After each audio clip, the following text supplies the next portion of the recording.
যদি কেউ আমাদের দিকে কালো হাত বাড়ায়, মহান আল্লাহর উপর ভরসা করে বলছি, সেই কালো হাত ভেঙে দেওয়া হবে ইনশাআল্লাহ। ইনশাআল্লাহ। শিশু থেকে বৃদ্ধ, জায়া, বোন, মেয়ে, মায়া সবাই দাঁড়িয়ে গিয়েছিল, সেই জাতিকে দমানো যাবে না ইনশাআল্লাহ। বিএনপি জাতির সাথে দেওয়া কথা রাখে নাই।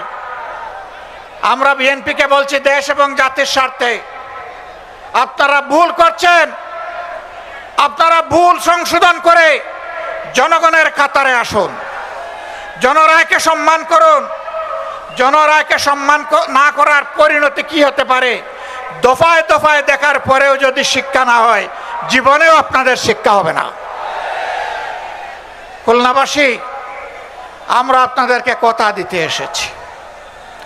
আপনারা যে রায় দিয়েছেন, আমরা সেই রায়টাই আপনাদের কাছে চেয়েছিলাম। আর আমরা বলেছিলাম এই রায় বাস্তবায়ন করা হবে, সংসদে গিয়ে আমাদের দায়িত্ব। চুরি ডাকাতি ইঞ্জিনিয়ারিং করে ভোট কেড়ে নেওয়া হয়েছে, নেওয়া হোক। আমরা সংসদে যা আছি তাই নিয়ে আমরা সিংহের মতো লড়াই করে যাব ইনশাআল্লাহ। আমরা জানি সহজে কানে পানি ঢুকবে না, তখন সিরিঞ্জ দিয়ে যদি ঢুকাইতে হয় সে পানি আমরা ঢুকাবো। যদি ফয়সালা সংসদে না হয়, তাহলে যেখানে কথা বলতে মাননীয় স্পিকার বলতে হয় না, যেখানে কথা বলতে স্পিকারের অনুমোদন লাগে না, সেই খুলনার মাঠ, বরিশালের মাঠ, চট্টগ্রামের মাঠ, কুমিল্লার মাঠ, সিলেটের মাঠ, ময়মনসিংহের মাঠ, রংপুরের মাঠ, রাজশাহীর মাঠ, বগুড়ার মাঠ, সব জায়গা থেকে আগ্নেয়গিরি তৈরি হবে। এই আগ্নেয়গিরির দাবানলে সমস্ত আবর্জনা পুড়ে সারকার হয়ে যাবে। আমরা চাই না দেশে খুলনাবাসী শত যন্ত্রণা বুকে নিয়ে আমরা নির্বাচনের ফলাফলকে আমরা মেনে নিয়েছি, কিন্তু একথা মনে করবেন না কেউ, নির্বাচনের ফলাফল দেশে একটা গৃহযুদ্ধ শুরু না হোক, সেই জন্য আমরা মেনে নিয়েছিলাম। আমরা কারো বাপদাদার চক্রাঙ্গানিকে আমরা পরোয়া করব না, অন্যায়ের কাছে আমরা মাথা নত করব না।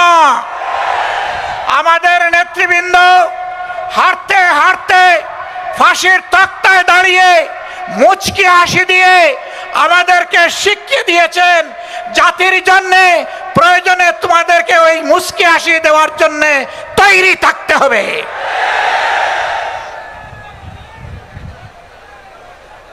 খানজাহান আলী শাহ মখদুম, শাহজালালের এই বাংলাদেশে জনগণ সেই মুচকি হাসি দেওয়ার জন্য প্রস্তুত। আমরা কোনো আধিপত্যবাদের কাছে মাথা নত করব না। সরকারকে স্পষ্ট বলে দিচ্ছি, যদি এই দেশবাসী এবং আমরা দেখতে পাই আধিপত্যবাদের সামনে আপনারা মাথা নত করছেন, আপনাদেরকে আমরা ছেড়ে কথা বলবো না। সাবধান। 20 কোটি মানুষের 24 কোটি হাত আজ প্রস্তুত। সীমান্তে সুড়সুড়ি দেওয়া হচ্ছে। পশ্চিমের নামে একটা দেশ তাদের নাগরিকদেরকে অবৈধভাবে আমাদের দেশে ঠেলে দিতে চাচ্ছে। আমাদের মুষ্টিমেয় বিজিবি সদস্য সীমান্তে যখন দাঁড়িয়ে গেছে, জনগণ তখন তাদের ডান হাতে পরিণত হয়েছে। এই ডান হাত সারা বাংলাদেশের 20 কোটি মানুষ। অতএব আমরা চাই না আমাদের কোনো প্রতিবেশীর ঘুম এবং শান্তি কেড়ে নিতে, আবার কোনো প্রতিবেশী আমাদের দিকে তাদের কালো হাত বাড়াক, ওইটাও আমরা চাই না। যদি কেউ আমাদের দিকে কালো হাত বাড়ায়, মহান আল্লাহর উপর ভরসা করে বলছি, সেই কালো হাত ভেঙে দেওয়া হবে ইনশাআল্লাহ। প্রিয় খুলনাবাসী, মনে হচ্ছে আরেকটি অনিবার্য বিপ্লবের জন্য প্রস্তুতি নিতে হবে। আপনারা কি সেই প্রস্তুতি নিতে রাজি আছেন?